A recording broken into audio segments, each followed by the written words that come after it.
En toute liberté.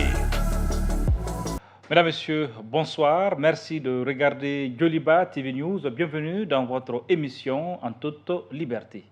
En toute liberté, c'est votre tribune qui donne la parole aux acteurs politiques, mais aussi aux acteurs de la société civile. Objectif, faire bouger les lignes et faire vivre notre jeune démocratie. À Joliba TV News, nous ferons le serment de faire la télé en libéralisant la parole publique, mais aussi d'œuvrer au quotidien pour une information plurielle au service citoyen et de la démocratie. Mesdames, Messieurs, notre invité est un jeune politique, membre du CNT, Conseil national de transition. Et aujourd'hui, il est avec nous. C'est un docteur, un jeune docteur. On va parler de la transition, mais aussi de que faire pour sortir de la crise. Notre invité, mesdames, messieurs, est docteur Amadou Albert Maïga. Docteur, bonsoir. Oui, bonsoir, monsieur Attaher. Merci de répondre à notre invitation. Franchement, c'est un plaisir de me retrouver ce soir face à vous pour bien entendu parler du pays, parler des perspectives et bien entendu des voies et moyens de sortir des crises. C'est vraiment un honneur et un réel plaisir. Oui, le plaisir est partagé, docteur Amadou Albert Maïga. Donc, l'émission va se faire en 3 phases. La première phase, c'est une petite rubrique qu'on a intitulée Sur les traces de l'invité. Ça va se faire avec des images, des photos que vous allez commenter vous-même. Parce que derrière la photo, il y a un contexte, il y a une histoire. Et c'est vous aussi vous présenter aux téléspectateurs non maliens, parce que j'ai dit Joliba TV News est aussi à une couverture internationale suivie dans 44 pays. Donc, c'est pour permettre aux téléspectateurs non maliens de comprendre, de suivre aussi votre cheminement, votre évolution. Absolument. Et après, nous allons aborder les questions d'actualité. Et en dernière position, nous allons donner la parole au public, aux téléspectateurs, pour la rubrique questions directes. Okay. C'est bon pour vous le format? Non, c'est vraiment très bon, okay. Pas de problème. Donc, rapidement, nous allons attaquer avec la première rubrique de l'émission, Sur les traces de l'invité.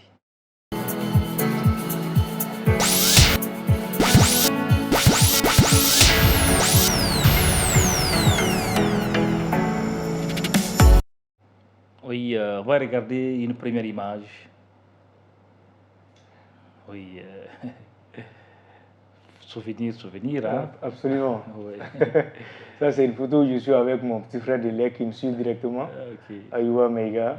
Et voilà, là, c'est pour dire que les costumes, c'est pas maintenant, c'est depuis longtemps. Oui, là, tu étais bien habillé en costume, 3 pieds, ça, donc c'est... Franchement, on voit que ce n'est même pas sur mesure, mais c'est ma maman qui aimait bien m'habiller comme ça. Et puis parce que l'école le demandait beaucoup, parce qu'à l'école, franchement, au maternel et même au premier cycle, j'étais beaucoup adoré par des monitrices, et du coup, chaque fois, on me demandait « Ah, il faut bien l'habiller, donc voilà. » D'accord. On va regarder une deuxième image. Oui. Ah ouais, ça c'est franchement un jour, je dirais, inoubliable. C'était au mois de janvier, et c'est ce jour que j'ai véritablement soutenu ma thèse de doctorat en économie, macroéconomie, et bien entendu, la spécialité, c'est la politique économique. Donc là, j'étais vraiment très heureux ce jour-là, très ému, parce que c'est le fruit de presque 3 années et demie de recherche, de travaux à Bamako, à Dakar, aux États-Unis, au Niger, un peu partout, et même à Abidjan. Et bien entendu, ce jour-là, j'ai été couronné et bien entendu élevé au grade de docteur par les maîtres, par les grands maîtres, avec mention très honorable, avec les félicitations du jury. Ok, félicitations, docteur en sciences économiques, spécialité politique économique. Nous allons regarder une autre image. Oui. Et ça, c'est une image qui est un peu récente. Ça, c'est parce que mes patrons, les chefs, véritablement ont décidé encore de me lever encore un peu plus haut. Ils m'ont décerné une médaille, mérite médaille du mérite national. Et franchement, j'étais très content aussi. Et par la même occasion, je salue ici l'honorable président colonel Malki Diao, qui a bien entendu voulu et accepté, qui a accepté aussi insérer mon nom afin que je puisse avoir toutes les honneurs et la gratitude de l'État. Ok, une dernière image, oui, la relation. Oui, oui, la relation me signale bon, que c'est la dernière image. Donc, on va attaquer directement avec les questions d'actualité. Hein. C'est dit que vous êtes très proche du président du CNT, Malik Diao. Pouvez-vous nous parler un peu de vos relations? Vous savez, le président du CNT, c'est un homme très humble. C'est quelqu'un qui n'aime pas du tout déranger, mais c'est véritablement un amoureux du travail et du travail bien fait. Et ça, c'est ce dénominateur commun que nous avons, parce que tant qu'il faut travailler, nous restons, nous travaillons. On peut se voir le matin et travailler jusqu'au soir, tard dans la nuit, et après on s'appelle au téléphone, on arrondit les angles. Et c'est ces liens de rapprochement, bien entendu, nous l'avons créé à travers le travail. C'est quelqu'un que je ne connaissais pas avant. Au contraire, le chef de l'État, Assimi, véritablement, c'est lui que je connais beaucoup plus. Mais depuis que j'ai connu le colonel Maliki Diao, je pense qu'aujourd'hui, il joue le rôle de grand frère pour moi. Et je joue aussi ce rôle de petit frère pour lui. Et surtout que les gens oublient vite. Quand le décret de nomination des membres du CNT est sorti, le 3 décembre, quand le 31, nous avons mis en place le bureau, pour bien entendu organiser les élections, c'est les doyens d'âge et les deux plus jeunes qui devaient venir pour organiser les élections. Donc moi, j'ai eu ce privilège-là. Nous avons organisé les élections et nous l'avons initié en lui remettant véritablement tout le pouvoir avec lequel il doit légiférer et conférer en tant que président du Conseil national de transition. Depuis ce jour-là, ce lien, cet amour, cette fraternité est resté entre nous. J'ai beaucoup d'estime et beaucoup de respect envers sa personne. Et si vous devez faire son portrait, qu'est-ce que vous direz de l'homme? Je dirais que c'est un vrai patriote, un homme qui aime bien ce pays-là, qui le porte dans son cœur, un homme qui aime les armes parce qu'il s'est dit la meilleure façon pour lui de défendre son pays, sa patrie, c'est de le défendre avec les armes, c'est d'empêcher les ennemis d'atteindre le pays et c'est de tout faire pour que les autres, les citoyens puissent dormir tranquillement. Lui, il est là en tant que sentinelle pour veiller, pour surveiller, pour veiller à l'ordre, pour veiller à la stabilité, au bien-être et bien entendu au progrès du pays. Et je pense que depuis le bas âge, c'est ce qu'il a fait. Il y a des photos de lui très jeune que j'ai vues, des gens avec qui il a véritablement grandi. On m'a dit beaucoup de choses sur lui. On m'a tout le temps dit c'est quelqu'un qui s'est tout le temps rébellé face à l'injustice. Et voilà, c'est vraiment ce que je peux dire, grosso modo, de l'homme. Vous disiez que vous avez connu Assimi Goïta, c'était avant qu'il ne soit président. Quelle est la nature de vos relations avec le président Assimi Goïta? Non. Assimi Goïta, c'était bien entendu aussi en 2020 pendant les événements. Avec une personne intermédiaire, on s'est connus. C'est ce dernier qui a connu Assimi depuis fort longtemps. On s'est vu, il y a eu ce lien de rapprochement entre nous. On a beaucoup causé. Quand des gens, des amoureux du pays se retrouvent, que quand ils se mettent à parler du pays, tout de suite, il y a les liens, il y a les contacts qui se créent. On a vu l'un en l'autre que véritablement, notre dénominateur commun, c'est véritablement l'amour du pays. Donc, il n'a pas hésité une seconde à me dire voilà sa vision, voilà comment il compte gérer ce pays. Okay. Nous l'avons soutenu depuis l'époque du CNSP. Après, il est devenu vice-président. Ensuite, il est devenu président, chef de l'État. Et jusqu'à aujourd'hui, nous sommes ensemble. Nous le soutenons. Et par la même occasion, c'est lui qui nous demande à longueur de journée de soutenir l'ensemble des œuvres et des actions de la transition. Okay. Comment vous êtes retrouvé au niveau du CNT déjà? Ça c'est bien. Pour vous, c'est une belle expérience, ce passage au CNT, Conseil national de transition. Franchement, c'est une belle expérience. Moi, j'étais déjà là, j'étais très fréquent sur les plateaux télé. Je me suis rétracté un peu, une vacance intellectuelle, scientifique, où je suis allé faire un petit séjour aux États-Unis pour véritablement travailler beaucoup plus sur ma thèse. À distance avec mes professeurs, je travaillais beaucoup sur ça. Et j'ai fini, j'étais véritablement dans une dynamique de soutenir ma thèse. Il y a la crise de Covid qui s'annonce, donc les vols sont annulés, les professeurs ne peuvent pas venir. Je suis resté au contact de la scène publique, de la scène politique, Entre-temps, il y a eu ce changement. Nous avons beaucoup lutté pendant les luttes du M5-RFP. J'étais pratiquement celui qui était beaucoup plus fréquent sur les plateaux. Et Dieu faisant bien les choses, nous avons eu gain de cause parce que le régime, il y a eu un changement. Le changement s'est opéré sans violence ni effusion de sang. Et Dieu a fait que je me suis retrouvé au sein du Conseil national de transition.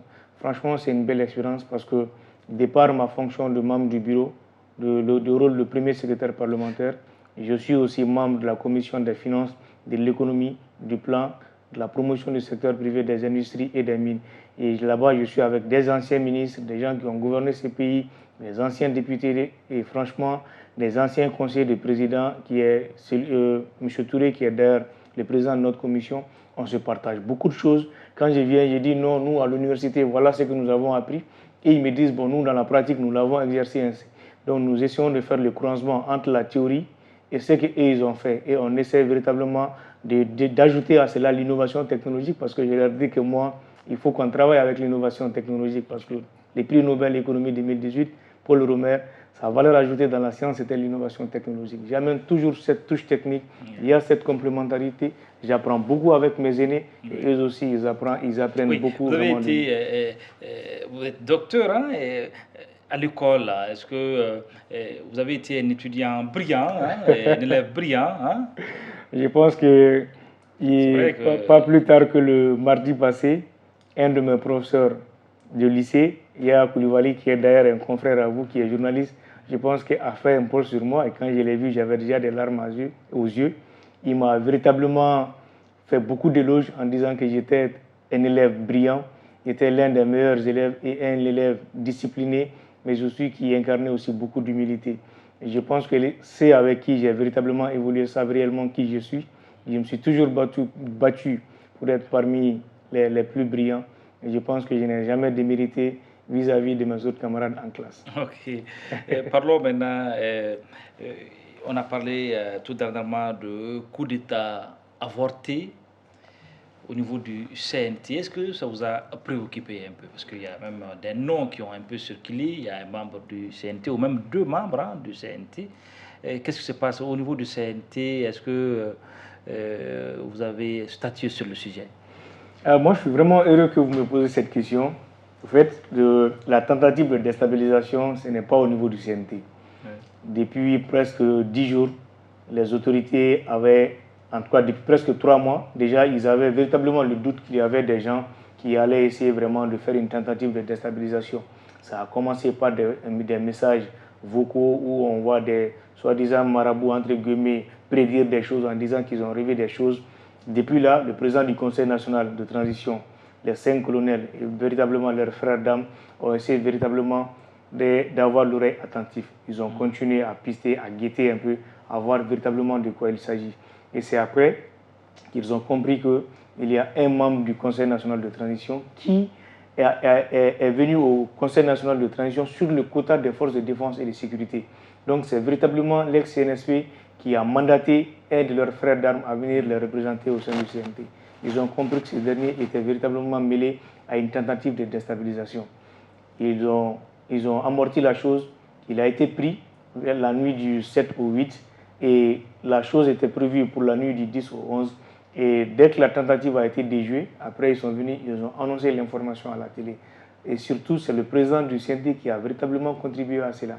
Et dès qu'on a annoncé, vous savez, il y a des spécialistes de tous bords, des gens qui véritablement ont des analyses constipées, se sont mis à aller sur les réseaux sociaux et à essayer de vilipender et bien entendu d'atteindre l'honneur et la dignité de l'honorable président colonel Malki Diaw. Nous, on a dit que ce n'est pas comme ça. Nous sommes 121 membres et si les 120 membres font des choses, véritablement, cela ne peut pas engager la personne du président du CNT. Moi, si je fais des choses, mes actions ne peuvent en aucun cas engager véritablement la personne du président du CNT. C'est pourquoi nous sommes sortis pour expliquer aux gens, pour dire que les gens sont déjà dans la préparation de l'avenir. Oui. Et nous, on est focus, calé sur le présent, parce que nous pensons qu'il faut d'abord sauver le Mali. Et les gens se disent que, pour finir, la charte que nous avons révisée, charte permet au chef de l'État de démissionner pour quelque motif que ce soit. Il peut démissionner, il peut se représenter même s'il veut. La loi ne l'interdit pas. Okay. Et s'il se représente et représentait, s'il venait à le faire, C'est le président du Conseil national de transition qui va monter à Kourouba pour organiser les élections. Et vu la notoriété et la popularité aujourd'hui de son excellence, le colonel Assimi Goïta, c'est sûr que des Maliens vont demander à ce qu'il se présente. C'est tout simplement pour essayer véritablement de l'empêcher de venir à la magistrature suprême pour un mandat normal. Est-ce que vous êtes en train de dire que Assimi peut avoir des intentions de briguer la magistrature suprême? Je ne dis pas qu'il peut avoir des intentions, mais oui, je dis il a tout même simplement déjà des que les intentions. Maliens peuvent, bien entendu, demander à son excellence le colonel Assimi Goïta de prendre le pouvoir de façon démocratique. Je pense que ça se passe dans les urnes. Et s'il venait à démissionner de son poste de chef de l'État dans les règles de l'art, à quelques mois des élections, il peut bien entendu venir, il peut revenir. Il est un Malien comme nous tous, et tant qu'il est éligible, il peut se présenter. Et s'il le faisait, le président du CNT est d'office chef de l'État. Donc des gens sont dans ce calcul-là, c'est pourquoi ils veulent jeter les discrédits sur le chef de l'État. Parce que ce besoin de refondation que nous avons, nous savons tous très bien que ce n'est pas 2 mois ou en 16 mois qu'on peut véritablement venir en bout de ce besoin de refondation. Il faut aller vraiment, véritablement sur un mandat officiel et éventuellement enlever tout ce qui se trouve ici comme difficulté en disant que non, ce n'est pas un régime démocratique. Et si c'est un régime démocratique, et à la tête de ce régime démocratique, le colonel Assimi Goïta. Donc les gens, certains hommes politiques et l'Occident sont dans ce calcul-là. Nous, on n'en est pas là. Nous sommes calés et focus sur le présent. Oui, on va en parler. Et ceux qui disent peut-être que c'est même une fausse alerte, c'est une façon peut-être pour le pouvoir de faire une sorte de chasse aux sorcières pour s'attaquer à des gens et puis les mettre hors d'état de nuire, par exemple. Alors moi, je dis tout simplement que ces gens, je pense qu'ils n'ont pas compris. Ce n'est pas la première fois qu'on déjoue des tentatives de déstabilisation. Cette fois-ci, ils ont véritablement tenu à communiquer parce qu'ils ont vu qu'il y avait une main extérieure invisible derrière véritablement cette tentative de déstabilisation. Il fallait sortir pour montrer à l'opinion, à l'ennemi de l'intérieur et de l'extérieur que véritablement nous savons dans quel chemin vous êtes, nous avons compris votre jeu. Sinon, qui peut s'en prendre à son frère d'armes? Quelqu'un que tu as amené au CNT, quelqu'un que tu as amené pour qu'il puisse apporter des solutions mesurées et humaines à l'un des problèmes les plus graves de notre pays, pour qu'il puisse venir. Il est rapporteur. Il y avait un premier rapporteur au niveau de la commission de défense qui a été nommé au niveau de la prolifération des armes. Il a remplacé ces derniers. Comment on peut l'amener et lui confier cette responsabilité et l'enlever après? Je pense que non. Véritablement, si les autorités ont communiqué, c'est qu'ils ont eu une raison de le faire. Et nous, on ne le juge pas. Parce que vous savez, les hommes sont tels que des fois nous sommes alignés par le gain facile. Les gains faciles, facilement on peut atteindre les hommes. Et surtout des militaires qui, on sait qu'ils ont vécu beaucoup de choses dans le passé. Facilement on peut les amadouer et on peut leur faire des choses. Avec cette communication, est-ce qu'on ne peut pas dire qu'aujourd'hui il y a une déchirure au sein peut-être de l'armée, de la Grande Miette par exemple, que ce n'est pas, le groupe n'est pas homogène, il y a quelques tensions internes par exemple? Non, pas du tout. Vous savez, dans l'armée, il y a toujours des cas isolés. Je vous rappelle par la petite histoire que quand le président Bandao était aux affaires, il a eu à destituer deux militaires, je crois bien, 2 militaires. Et jusque-là, ça continue encore. Quand des militaires sont en faute, on est obligé de les destituer. Ils sont comme nous et ils sont humains comme nous, seulement ils ont choisi le métier des armes. Donc des fois, quand ils sont en faute, véritablement, on les sanctionne. Je pense que notre armée n'a jamais été aussi unie que maintenant. Oui. Quand nous regardons même le CNT, nous avons adopté tout récemment le statut de fonctionnaire de la police. Et chaque fois, le ministère de la Défense nous envoie des projets de loi pour améliorer les conditions de vie des militaires. Je pense que depuis que nous sommes venus, nous avons voté beaucoup plus de projets de loi pour non seulement augmenter les conditions de vie des militaires, mais bien entendu aussi pour préserver leur vie en achetant des équipements militaires. Et je pense que c'est ce qu'une armée demande. Aujourd'hui, l'armée elle est beaucoup plus unie. D'ailleurs, les résultats sur le terrain prouvent à suffisance que notre armée est plus que jamais unie. Oui, l'armée est plus que jamais unie. Maintenant, parlons du dialogue avec la CEDEAO, le dialogue avec la CEDEAO. Nous avons désormais un facilitateur, le président du Togo, Faure Gnassingbé Adema.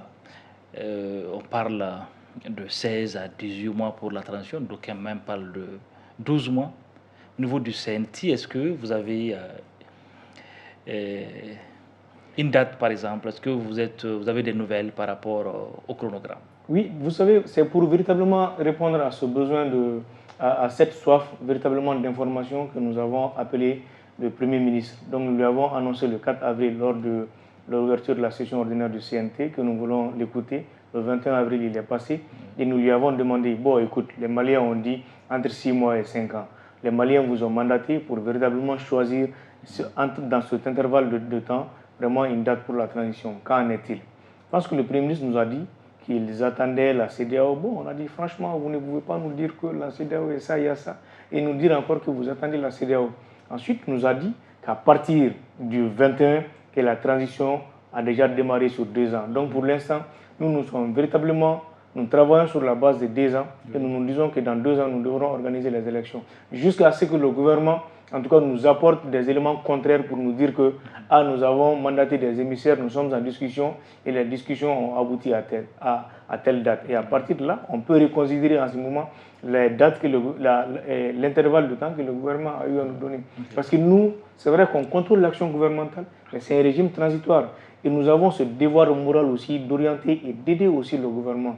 Mais dans la vérité, dans la simplicité et bien entendu, voilà, dans la vérité absolue. Oui, parlons des sanctions contre le Mali. Hein. L'embargo qui frappe le Mali depuis le 9 janvier commence déjà à faire des mécontents. On a vu des jeunes manifester pour dire non. Hein.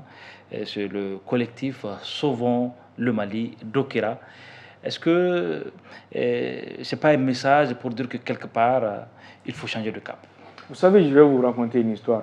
C'est un de mes grands-pères et de mes pères qui me disait ça.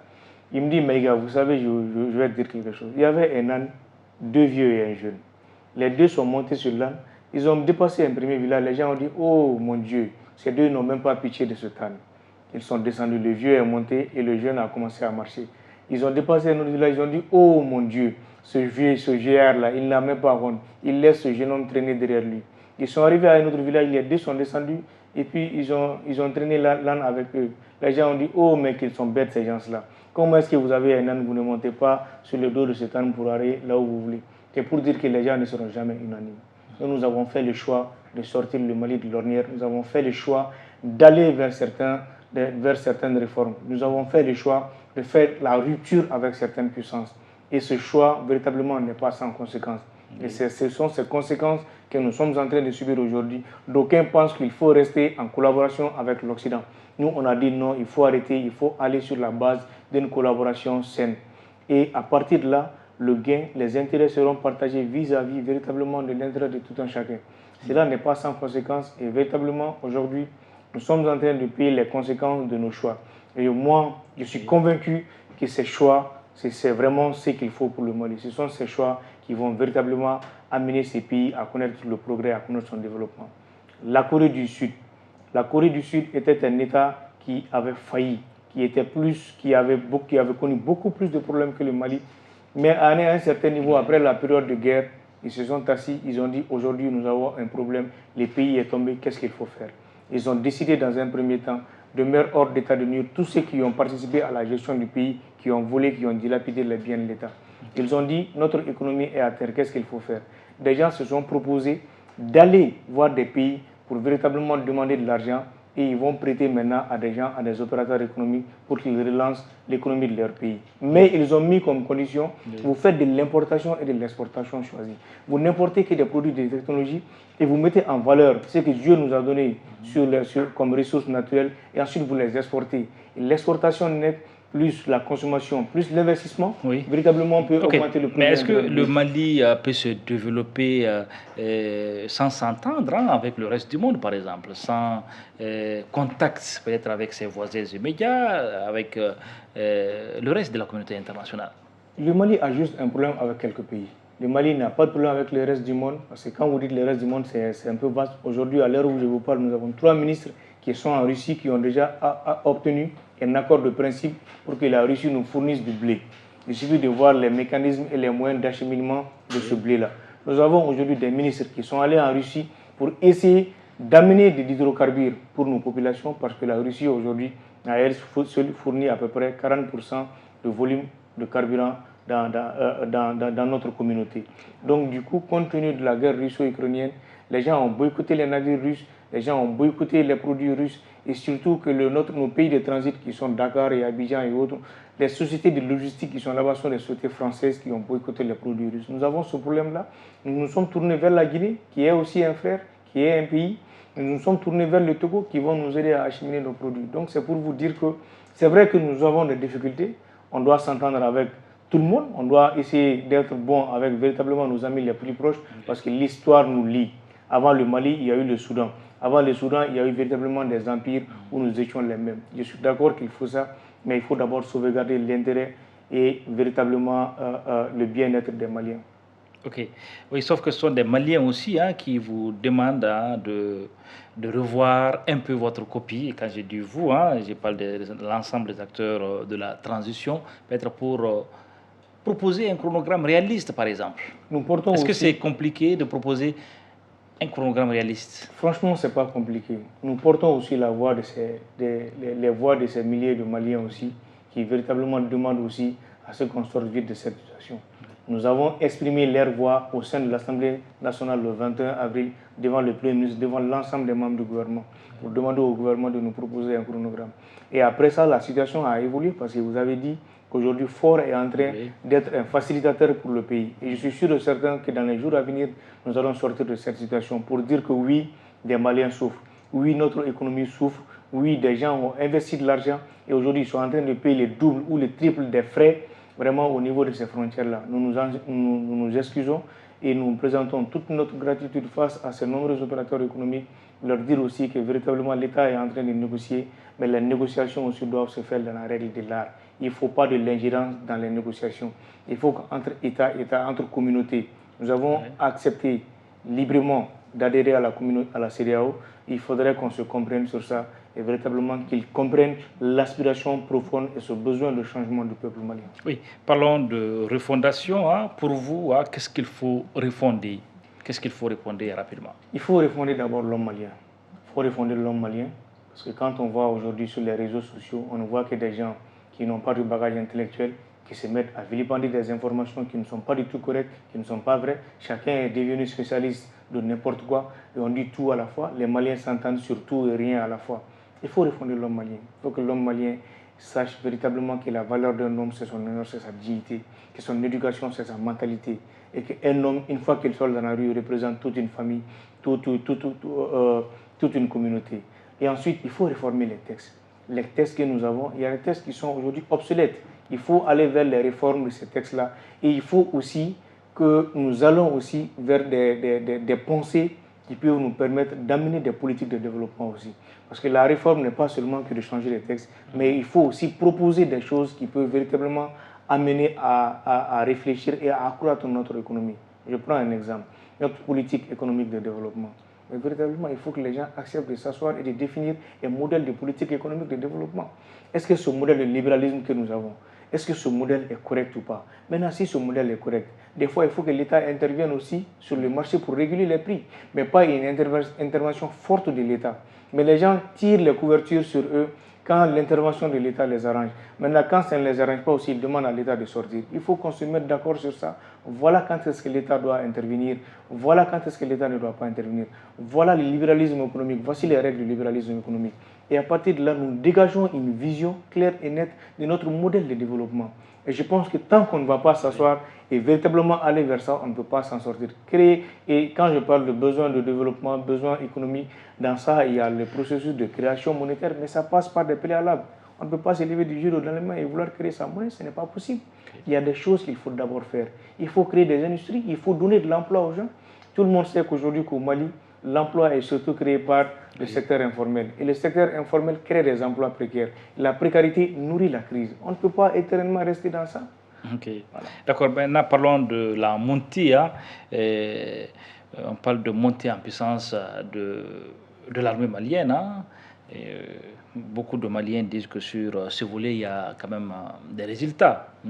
Ça, vous êtes content quand vous êtes... Oui, ça, je suis vraiment content. Ok.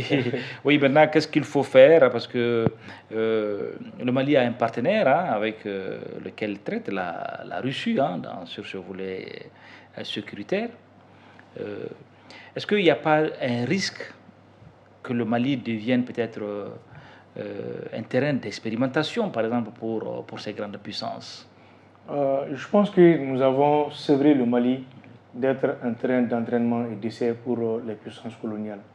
Il y avait une puissance ici qui véritablement pendant des années et des années n'a pas pu sauver, en tout cas ce que le Mali appelle aujourd'hui ce besoin de sécurité. Il n'a pas pu satisfaire cette demande des Maliens. L'offre que cette puissance avait était contraire à la demande des Maliens. Aujourd'hui, le Mali a décidé librement et en toute honnêteté d'arrêter avec cette puissance parce qu'elle n'avait pas de respect pour le peuple malien, elle n'avait pas de respect pour les textes, elle n'avait pas de respect pour l'intelligence malienne. Donc aujourd'hui, le Mali a décidé de se tourner vers un partenaire stratégique qui est la Russie, et bien entendu, elle est aussi tournée vers la Turquie, vers la Chine et bien entendu vers d'autres pays. Mais quand on regarde aujourd'hui, nous savons tous que la Russie a un certain avantage en termes de lutte contre le terrorisme, en termes de fabrication des armements. Il faut aller directement traiter avec cet État. Vous avez vu qu'en 2020, nous avons mobilisé au collectif budgétaire 71 milliards pour acheter des équipements militaires. Et jusque-là, nous sommes en train de recevoir ces équipements militaires.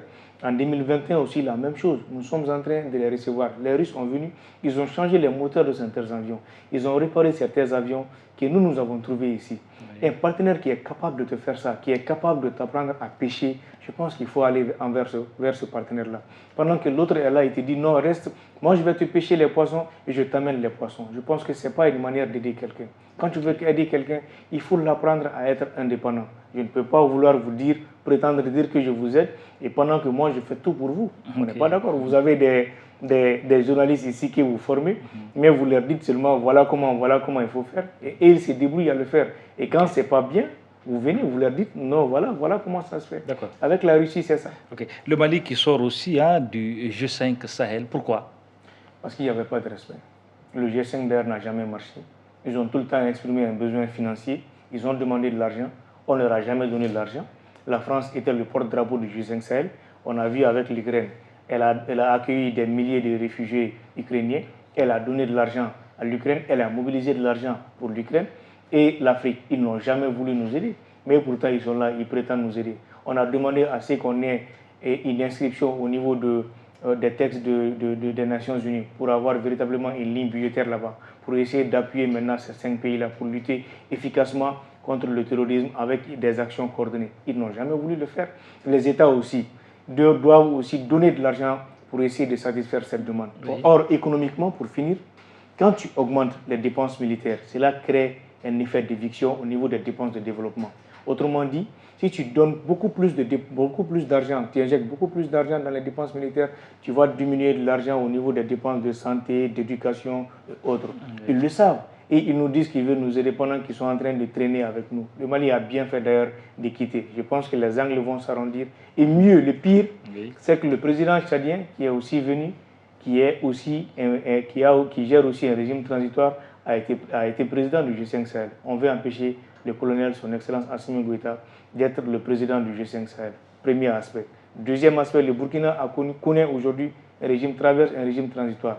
Au niveau du G5 Sahel, au niveau des parlements, le secrétaire exécutif était un Burkinabé. Il a été ministre. Le Burkina a remplacé ces derniers sans pour autant concerter le parlement des autres pays du G5 Sahel. Ils ont accepté. Mais si c'était le Mali, ils n'allaient jamais accepter cette attitude de 2 poids 2 mesures à géométrie variable. Le Mali a bien entendu voulu mettre un frein à ça. Et j'en suis vraiment heureux et très fier. D'accord. Nous allons entamer la dernière rubrique de l'émission, rubrique questions directes. Rubrique questions directes.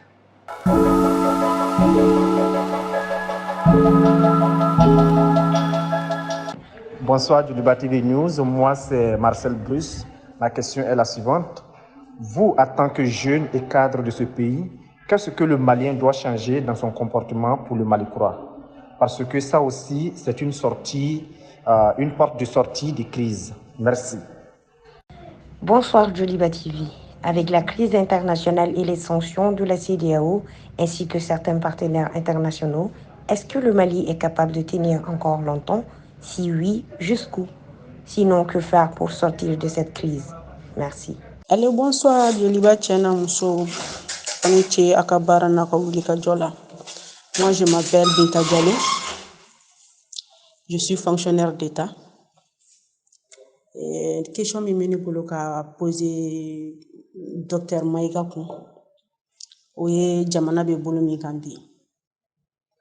anw ye fonctionnaire ye ministère bɛ ka fonctionner cogo min na anw b'o kalama jamana yɛrɛ jɔlen don cogo min na anw b'o kalama n'a fɔra ko sɛnɛ tɔ tora kalo 2 ye engrais ma se u seyɔrɔ la an b'o kalama n'a fɔra mɔgɔ minnu degunnen don n'o ye commerçants ye minnu bɛ na ni minɛnw ye olu ka minɛnw fana dɛsɛlen don o bloquelen don yɔrɔ dɔ la an b'o kalama alors que jɛnatigɛ ye chaîne de ne y'a jateminɛ an bɛ pouvoir min kɔnɔ pouvoir militaire judiciaire de don militaro judiciaire an b'o o pouvoir de kɔnɔ n'o bɛ jamana min kɔnɔ wagati la n'an ma économistes ɲini k'o fara u yɛrɛ kan n'an ma gestionnaires ɲini k'o fara u yɛrɛ kan n'an ma politiciens ɲini k'o fara u yɛrɛ kan politiciens ye mɔgɔ jumɛn ye mɔgɔw de ye politique kɛ manamanako ye manamana mɔgɔw mana caya ɲɛfɛ o bɛ tɔw tɔgɔ tiɲɛ politique ye fɛɛrɛ de ye bɛɛ bɛ politique k'i ka niveau la mais an bɛɛ ka bɛɛ bonya i ka baara kɔnɔna la mɔgɔ minnu don u bɛ terrain dɔn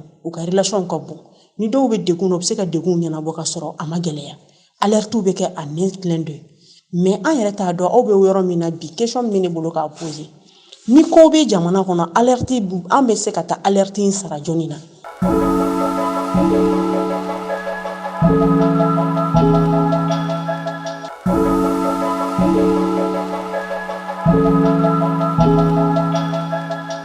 Bonsoir du Débat TV News, moi c'est Marcel Bruce.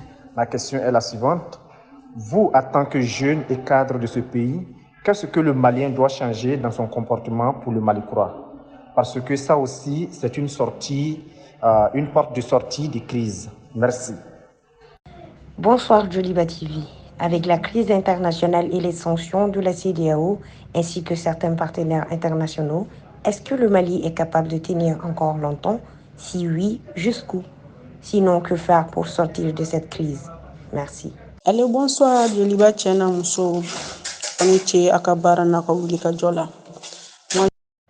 Oui, c'était là les questions de téléspectateurs. Amadou, docteur Amadou Albert Mega, c'est question de téléspectateurs. Et le premier qui demande, premier téléspectateur qui demande, qu'est-ce qu'il faut changer dans le comportement aujourd'hui. Voilà. Il dit que ça peut être aussi une solution de sortie de crise. Qu'est-ce qu'il faut changer dans l'habitude, la mentalité et franchement le comportement. Il faut juste sortir de Bamako dans la circulation, vous allez voir que des gens créent des triples voies. Et dès que tu te mets à parler, il sort sa tête de sa voiture et puis il t'injure. Tu vois un tricycle, il fait des choses qui sont incorrectes, tu lui parles, il t'insulte.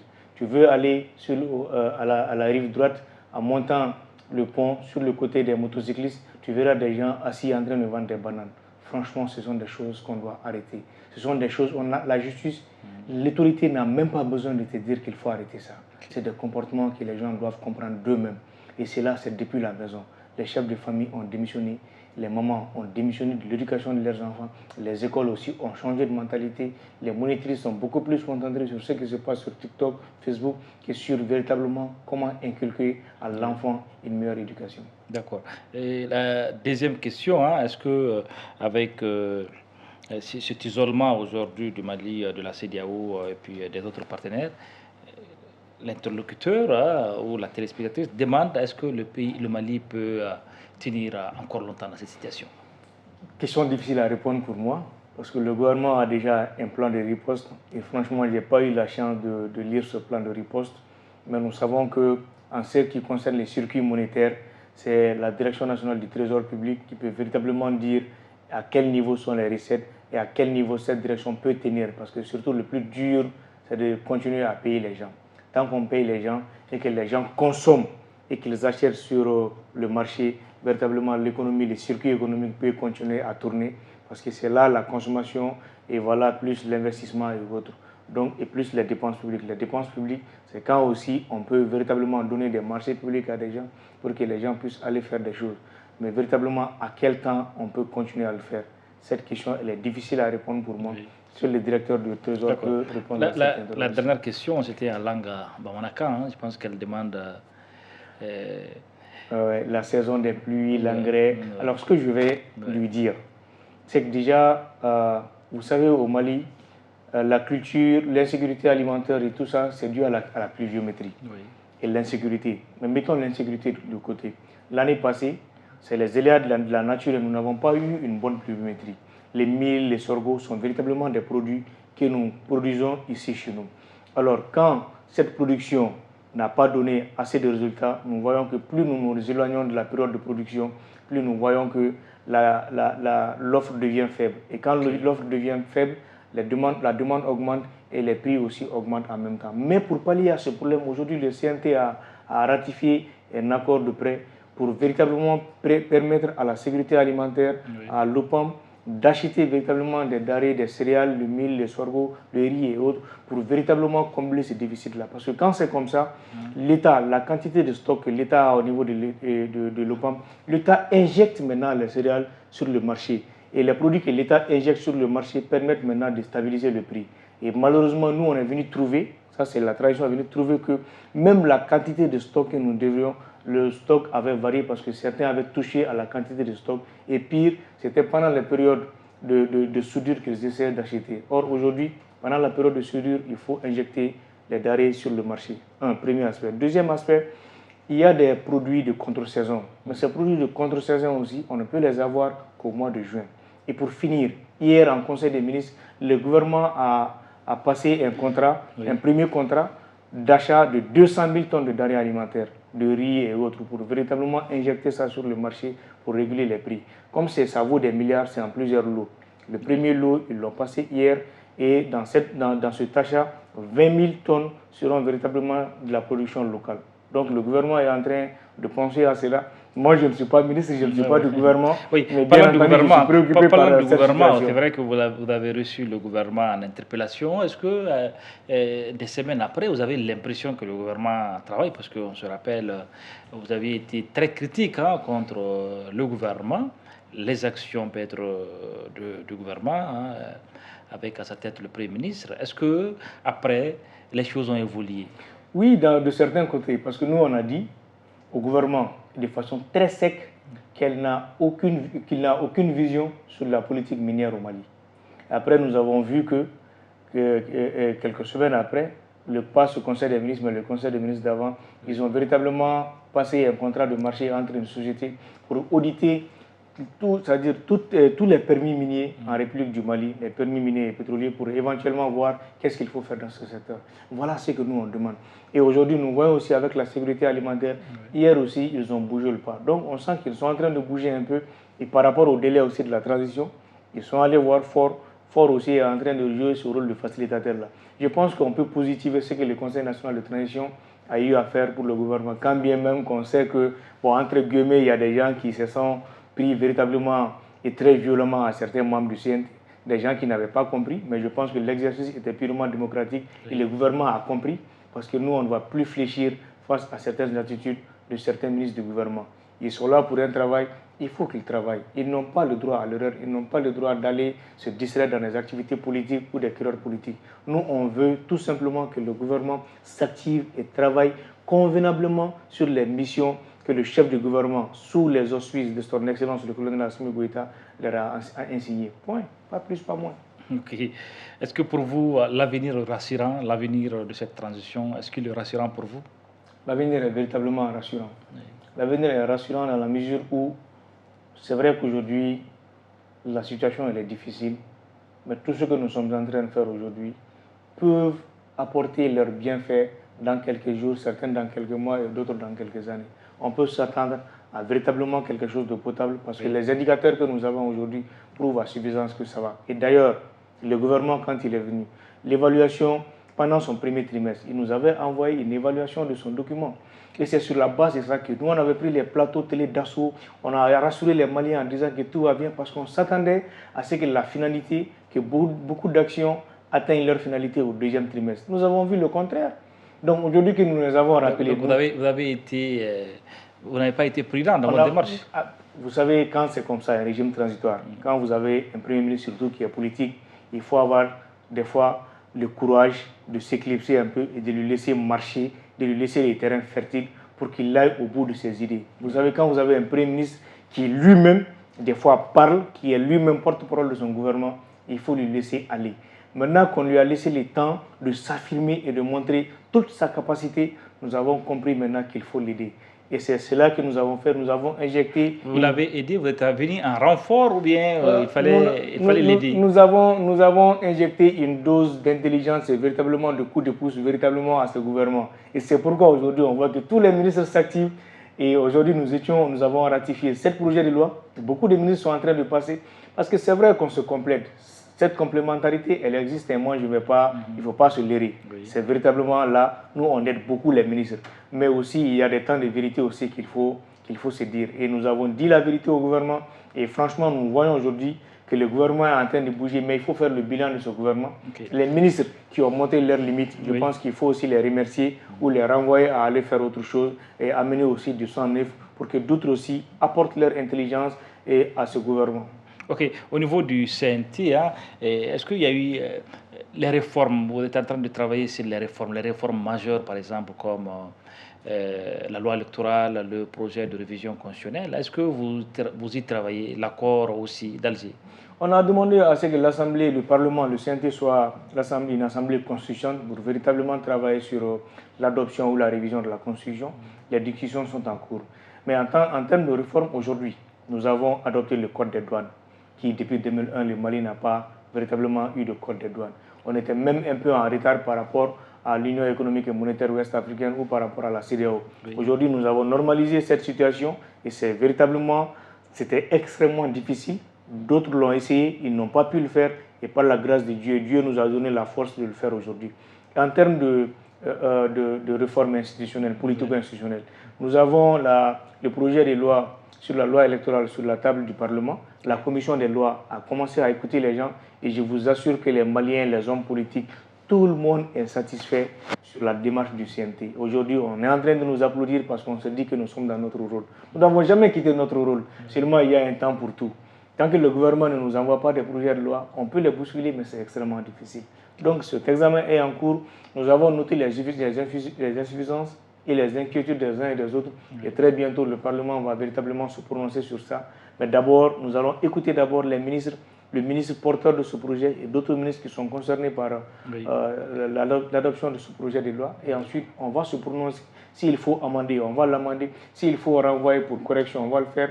Ou s'il faut d'abord adopter une nouvelle constitution pour que cette loi ne soit pas anticonstitutionnelle, on va aussi le faire. J'ai ma petite idée, mais je préfère attendre que le travail soit fini d'abord. Oui, la lutte contre la justice, la lutte contre la corruption, est-ce que sur ces volets, vous avez aussi l'impression que les choses bougent? Parce que certains Maliens pensent clairement que c'est une chasse aux sorcières, par exemple. Les mises en cause, le plus souvent, sont d'un camp qui n'est pas très favorable à la transition. Qu'est-ce que vous répondez? Je vous ai dit que nous avons injecté une dose peut-être de produits pour réveiller un peu le gouvernement. Les dossiers étaient là, mais les dossiers dormaient dans les tiroirs. On a tout le temps demandé, on a tout le temps dit au régime d'IBK que vous avez les dossiers, mais les dossiers dorment dans les tiroirs. Oui. Et dès que nous avons appelé le gouvernement, vous avez vu que tous les ministres aujourd'hui sortent sur leur thème pour décliner tout ce qu'ils ont eu à faire comme activité. Quand le ministre de la Justice est sorti, il a expliqué beaucoup de choses que nous avons vérifiées, nous avons vu que c'est vrai, c'est correct. Et pas plus tard qu'avant-hier, vous avez vu que des généraux ont été arrêtés. Ce n'est pas une chasse aux sorcières, c'est véritablement des gens qui ont eu à gérer l'affaire, l'argent public ou en tout cas les biens publics. Et aujourd'hui, s'ils doivent répondre, ils ne sont pas encore condamnés, mais c'est véritablement comment on appelle, c'est véritablement l'action judiciaire qui est enclenchée. On va suivre jusqu'à l'aboutissement final. Mais nous avons demandé au gouvernement de ne pas prendre les gens aussi, les mettre en prison comme ça, sans pour autant finir ou épuiser les dossiers. Et c'est pourquoi nous avons d'ailleurs adopté un projet de loi qui a créé un pôle économique spécialisé qui s'occupe uniquement que des dossiers de corruption et des délits et des délinquances financières. Donc, en quelque sorte, nous pouvons dire que véritablement, au niveau de la lutte contre la corruption, les choses sont en train de se bouger. Et très prochainement, d'autres dossiers vont, bien entendu, faire l'objet de communiquer. Oui, votre habillement, depuis un certain temps, est-ce que vous êtes aussi dans la refondation en termes vestimentaires? Non. Vous savez, l'accoutrement n'a peut-être rien à voir avec ce besoin de refondation. Mais le gouvernement actuel a émis le souhait que toutes les institutions s'habille véritablement de façon... Il y a même une note technique, exactement, une note écrite. Exactement, une note qui véritablement nous est parvenue On nous a demandé de nous habiller comme ça. Nous avons beaucoup de respect pour ce gouvernement et c'est pourquoi d'ailleurs nous nous habillons comme ça. Mais en contrepartie, nous avons dit au gouvernement aussi, il faut créer des unités industrielles pour donner de l'emploi aux jeunes. Parce que si vous nous demandez de nous habiller comme ça, c'est bien de le faire, mais nous voulons acheter quand même du malien. Nous voulons que les tisserands, il faut les mettre en valeur. Oui, il mais faut sauf qu'ils gagnent que de c'est l'argent. cher, hein, parce que cet habit, hein, ça peut vous coûter par exemple 150 000 francs. C'est cher pour le citoyen. 80, Hein? je vous le dis, hein, je suis habillé comme ça, l'ensemble vraiment c'est 90 000 francs. Et pour le pays, je pense que des fois c'est bon de le faire. Ça ne vaut pas 150 000. Mais ce qui est important, c'est qu'il faut que le gouvernement maintenant appuie ce secteur. Nous avons un ministère de la Culture. S'ils veulent que nous nous habillions comme ça, mais il faut qu'ils aident maintenant les jeunes à créer de l'emploi. Nous, on est d'accord quand il faut aider le Malien. Maintenant, il faut mettre la valeur sur l'investissement local et sur la production locale. Maintenant, s'il faut de la production locale, il faut investir localement. Cet investissement, il faut que les gouvernements créent des conditions fertiles pour que véritablement les jeunes puissent aller vers ça. Si c'est rentable là, ben moi-même je vais créer un atelier de couture pour véritablement me tourner vers ça. Et si vous n'êtes pas au CNT, hein, vous donnez aussi des cours à la faculté des sciences économiques et de gestion. Comment se passe déjà cette ambiance? Vous vous retrouvez souvent en train de dispenser un cours si vous n'êtes pas au CNT. Hein, parlez-nous un peu. Vous savez, c'est très bon. C'est une passion aussi pour vous, l'enseignement. Franchement, j'aime bien enseigner. J'aime enseigner parce que et ce n'est pas pour rien que j'ai choisi d'être macroéconomiste. Je l'ai choisi parce que c'est là où on parle beaucoup plus d'économie, de politique et que j'aime bien parler de la théorie économique. Quand je suis face à mes étudiants, ils me disent, bon, professeur, voilà, est-ce que dans la réalité c'est ça? J'ai dit, bon, aujourd'hui j'ai eu la chance, je suis de l'autre côté. Les théories qu'on vous enseigne, voilà ce que ça donne réellement là-bas, concrètement. Donc c'est passionnant, l'échange est véritablement là, le contact est pur, c'est simple et c'est limpide avec les étudiants. Et franchement, c'est quelque chose qui me passionne. Okay. Quand je vais en classe, je n'ai même pas envie de sortir. D'accord. Est-ce que politiquement, est-ce qu'après le CNT, hein, vous allez vous engager dans un parti politique ou vous allez peut-être aller au niveau de la société civile? Quelle option vous allez choisir après? Il y a un économiste qui dit que le manque d'argent nuit beaucoup au bonheur. Moi, je n'ai jamais milité dans un parti politique. Après le CNT, je compte chercher de l'argent. Je suis à l'université, mais je suis beaucoup plus aussi dans le domaine des industries, dans le domaine véritablement du secteur privé. Et je compte véritablement développer ce secteur privé-là parce que je veux véritablement être riche. Je veux que mes parents, et je veux mettre mes parents dans les meilleures conditions qu'il faut. Et pour cela, il faut que je travaille. Et si je veux que ma maman n'ait plus à vendre des galettes, à vendre autre chose, il faut véritablement que moi je travaille. Et ce Parlement ou même l'université ne peut pas me satisfaire cette demande, ce besoin de financement que moi j'ai. Donc je vais véritablement me convertir, aller retourner vers le secteur privé. Ça veut dire qu'après le secteur privé, vous serez un opérateur économique, vous allez quand même être dans des affaires, c'est ça? Vous savez, avant de venir au CNT, j'avais déjà créé mon entreprise, j'étais à ma deuxième. Oui. Mais je préfère ne pas trop en parler parce que dans ce pays-là, les gens confondent beaucoup de choses. Oui. Je reste calme, je reste tranquille dans mon coin, mais beaucoup savent que je suis dans l'entrepreneuriat il y a longtemps. Okay. J'ai un chiffre d'affaires assez élevé, je reste focus, tranquille dans ça. Et je suis sûr que dans un avenir très proche, les gens comprendront beaucoup de choses. Okay. Moi, personnellement, peut-être sauf accident de parcours, honnêtement, je ne souhaite vraiment pas rentrer ou en tout cas m'aventurer encore dans la vie politique. Peut-être après, quand j'aurai les 50 ans ou autre, moi je suis... Sinon, juste après cette transition, vous allez prendre une petite retraite, c'est ça? Franchement, je vais politique, hein? Franchement, je vais prendre ma retraite. Pas une retraite politique, mais je vais m'éloigner de tout ça. Oui. Mais je vais rester au contact de la vie publique, faire les débats, parler aux journalistes, parler aux Maliens, donner mes points de vue sur l'actualité. Okay. Ça, c'est quelque chose qui me passionne. Le seul deal que j'ai aujourd'hui, ma mission que j'ai envie de finir, ça c'est ce lien que j'ai avec les colonels. Ce lien que j'ai avec son Excellence, le colonel Assimi Goïta, avec l'honorable président colonel Maliki Diao, cet objectif de les aider à finir en beauté cette transition. Okay. Je suis sûr et certain que dès que je vais finir, je vais véritablement m'isoler un peu. Espérons que ça puisse finir en beauté. Hein? Inch'Allah. Voilà. Et nous sommes pratiquement à la fin de l'émission. Et maintenant, la dernière question, que faire pour sortir de la crise? Les propositions de sortie de crise. Se parler, se regarder en face, c'est dire les vérités. Les gens nous disent chaque fois, au CNT, vous avez mis de côté les hommes politiques, les politiques ne sont pas impliqués. Oui. Il y a le président de l'ADEMA qui est membre du CNT. Il y a le 5e ou 3e vice-président qui est premier vice-président du CNT, l'honorable Assarib. Il y a Djarasouba, l'honorable Djarasouba qui est du CNT. Ils sont nombreux ces hommes politiques aujourd'hui qui composent le CNT. On est en train de travailler avec les hommes politiques. Il faut qu'à un moment donné, qu'on se regarde et qu'on se dise véritablement la vérité. Qu'on se pardonne. Qu'on se dise, bon voilà, moi j'ai eu ma chance, j'ai eu le temps de faire ce que j'avais à faire. J'ai échoué. L'autre est en train d'avancer, il faut l'aider. Il ne faut pas prier que là où vous avez échoué, que l'autre aussi échoue là-bas. Chacun a son temps. Ce pays-là va demeurer. C'est une dynamique. Nous, on vient, on fait notre temps. D'autres vont venir, ils vont nous balayer aussi. Si ils ne viennent pas parce que par manque d'intelligence, on quitte, c'est-à-dire le processus est biologique. L'âge fera que nous allons quitter la scène. Ceux qui ont aussi eu la chance de gouverner ce pays, qui aujourd'hui ont tout fait pour ce pays, il faut aussi un moment qu'ils acceptent de s'éclipser, qu'ils nous insèrent petit à petit, qu'ils nous laissent aussi la chance et la place pour gouverner ce pays-là. On ne peut plus compétir ensemble. On ne peut que se compléter.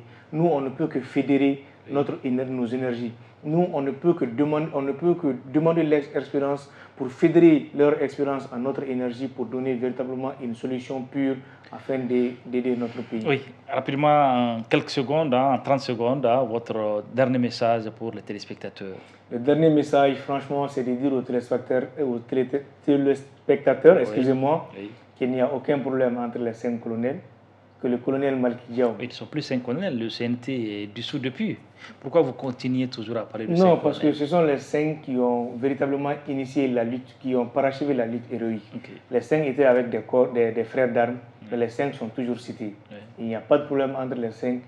Le président, le colonel Maliki Diaw, il va très bien. D'ailleurs, il me charge de dire à tous les Maliens qu'il salue tous les Maliens, qu'il demande l'union et l'unité des Maliens, qu'il demande l'union sacrée autour des autorités de la transition pour véritablement parachever aussi cette transition en beauté. Ok, finir cette transition en beauté, ce sont là les derniers mots de notre invité, Dr Amadou Albert Maïga. Docteur, merci d'être là. C'est un plaisir de partager cet entretien avec vous. Ben, franchement, c'était très bien. Seulement, ça a été trop rapide. Je n'ai pas vu le temps passer, mais franchement, c'était vraiment bien. Merci, ça va vite à la télé. Voilà. Merci. Bon va. Mesdames, Messieurs, c'est la fin de cette émission que j'ai eu l'immense plaisir de présenter. Merci de votre fidélité toujours renouvelée au programme de Djoliba TV News. Rendez-vous est pris jeudi à 20h30. Nous avons changé l'heure de l'émission parce qu'ils sont nombreux, ces téléspectateurs qui nous ont demandé de changer l'heure. Au lieu de 20h désormais, votre émission en toute liberté, c'est tous les jeudis à 20h30. Au revoir et à jeudi prochain avec un autre invité dans votre émission en toute liberté. Au revoir.